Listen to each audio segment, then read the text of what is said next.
G'day, Webby here. We've just we're here. welcome to Webby's Webby Walks Drives. Carpool Chats. Yeah. I'd like to introduce you to the head of the European group. Sorry, the head, is it?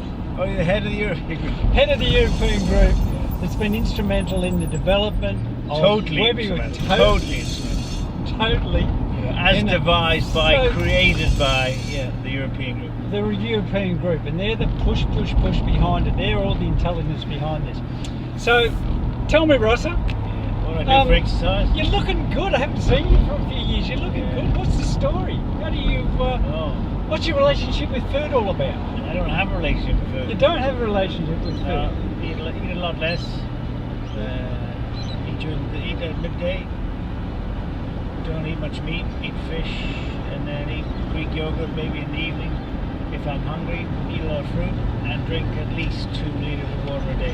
Has that been a change to what you've always done? Yeah, because I don't travel as much, I'm able to control my lifestyle. But when I was running with my daughters years ago and realised I couldn't really run comfortably 300 or 400 meters, I realised I was carrying a few excess pounds, and then just went for about 4 years ago. Yeah. I maintained it. I run 3 or 4 times a week, 10k, cycle. Because I can still do it. My knees are still good, touch wood. Yeah, no. And so I burn up a lot of calories, and I only eat once a day, really. Yeah. Good breakfast, but really the main meal is during the day. During the day, perfect, yeah, perfect. And we talked about that. And activity-wise, because running has become a big part of your life, hasn't it? I always ran. But when I travelled those 10 years for Cybex and, between aviation, between flying thousands of miles, being dehydrated, tired, you can't train. Any training you're doing is just, you don't even take it over, because you get to a point where you can't maintain a fitness level. So you get deconditioned, and then you get comfortable, living at that level. You put on a few pounds, you feel comfortable. Until you have to measure the size of your shirts, and that used to frighten me. And then once all that changed, and my own business life changed, my domestic life changed, but I just realized that running was something you can do, and I find running helps me clear my head. It's very cathartic, isn't it? Yeah. It's great for your mind. So I battle any kind of demons or depression that way. I love it. I get up 5 a.m., 5:13, 5:30. I'm out running. I can't run anymore like that.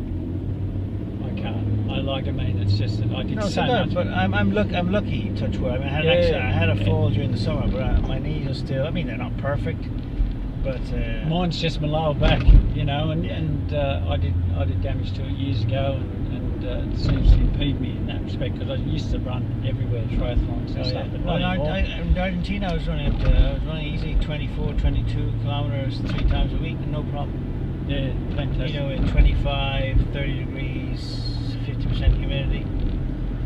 And in Spain as well, in Madrid, I do a lot of running. But then I had a fall this summer. I lost about 3 or 4 months.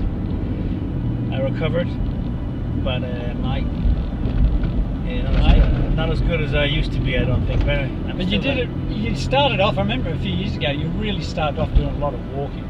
Yeah, I started. Remember that period where you started, and you said, "I've got to change my life. I've got to do something." And walking, and you were walking everywhere. You were ringing me and going, "I just did a 50k walk," and I'd go. Oh yeah, well I used to climb. I used to walk in the mountains, 60k's one day, stop for lunch, come back. Yeah. But then I used to walk in Dublin because I realised that I could burn more fat by walking for the same output kind of thing. Exactly. And then when I was running, I was just going into I wasn't aerobically fit enough to get any value out of going into anaerobic. So I was just burning silly sugars and sweating the immediate easy energy level, but it wasn't doing me any conditioning. Yep. So walking allows you to expand the distance and build up that CV capacity. And then I started running. I started 1 kilometer, 2 kilometers, 3, and then I built it from there. It's just little steps, isn't it? Yeah, I wouldn't even do the 5 at the same. If I did 2 or 3, it was stop, start, stop, start, stop, start, which I believe is a form of training anyway, because it's it's what they do in skiing. Well, that's what I do. I do all my walking, but I do I'll run up a hill or just run a section. I won't run down a hill, but I do some sprint training. I'll get in a paddock and do my 100-metre sprint. Set out paddock, 100 yeah. metres Well, and do it. I think it's phenomenal.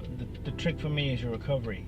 To me, that's the measure. Yeah. I would have done interval training, you know, ever since I played football when I was really young in college. But interval training to me is important, of a good measure of your fitness. How quickly can you do those kind of sprints in the paddock, and how quickly are you recovering? Are you giving yourself 30 seconds, 40 seconds, 50 seconds? And how you get your breathing back. That's one thing. Yeah. When I run now, I actually am never out of breath. I can stop. My heart rate doesn't really go too crazy at all, and I can just stop. Well, that was like me with swimming. I was never a swimmer, and then when I was taught to swim properly, and I was taught how to breathe properly, because you learn how to breathe properly when you run, you learn how to breathe properly when you're riding a bike, and I learned how to breathe swimming, and all of a sudden I'd go from 50 metres to 300-400 metres, you know, and the next thing I knew I'd just get lost in the mindset of it and do a kilometre, and I still do if that. you don't get your breathing right in swimming, you're in trouble. Yeah, that's Because, right. That's you're right. trying to put up the speed, and you just can't get your. Now, the head of the UV division has I come think- to spend I a think- couple of weeks with me, I think so we've got to it's get some actually the groceries. It's actually the president and founder. President and founder I think of that is Webby the full- Walks. I the think full that's title. important. Okay, I'm going to acknowledge that fact. This is the guy that's behind the whole bloody lot of it. I actually thought it was intergalactic myself, but we'll stick with European. We'll try. We're going international. A passion, Rossa, outside food and fitness activity.